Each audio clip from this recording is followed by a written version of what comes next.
অ্যাপেন্ডিসাইটিসটা কেন হয় বা এর কারণটা কি, রোগীরা আমাদের কাছে কমনলি প্রশ্ন করে থাকেন। নর্মালি দেখা যায় যে অ্যাপেন্ডিক্স এর ভেতরে যদি ফিকোলিথ বা আমাদের কোনো মল ঢুকে পড়ে কিংবা কোনো ইনফেকশন আশেপাশে থেকে এসে অ্যাপেন্ডিক্সকে রোগাক্রান্ত করে ফেলে, অথবা বাচ্চাদের ক্ষেত্রে দেখা যায় এখানে লিম্ফয়েড হাইপারপ্লাসিয়া অথবা কৃমি এটার ভেতরে ঢুকে পড়ে অনেক সময় অ্যাপেন্ডিসাইটিস রোগটি তৈরি করতে পারে।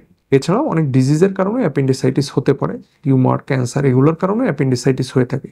তবে কমনলি আমরা দেখি এই অ্যাপেন্ডিক্সের লুমেনটা ফিকোলিথ বা ফিকাল ম্যাটার বা স্টুল দিয়ে অনেক সময় অবস্ট্রাকশন হয়ে এটা অ্যাপেন্ডিসাইটিসটা তৈরি করে থাকে। অ্যাপেন্ডিক্সের আসলে নির্দিষ্ট কোনো বয়স সীমা নাই, তবে এটি ছেলে মেয়ে সবার ক্ষেত্রেই মোটামুটি রেশিওটা সমান, তবে ইয়াঙ্গার এজে এটা কমনলি দেখা যায়। এবং এমনকি আসলে বিশেষ কোনো হাইপোথিসিস নাই যে এটার কারণে এটা হয়ে থাকবে, তবে দেখা যায় যারা উচ্চ কার্বোহাইড্রেট, রিফাইন্ড কার্বোহাইড্রেট বা উচ্চ ফ্যাট জাতীয় খাবার বা ডায়েটারি ফাইবার কম খায় তাদের ক্ষেত্রে এটা অ্যাপেন্ডিসাইটিস হওয়ার প্রবণতা বা চান্সটা বেশি থাকে।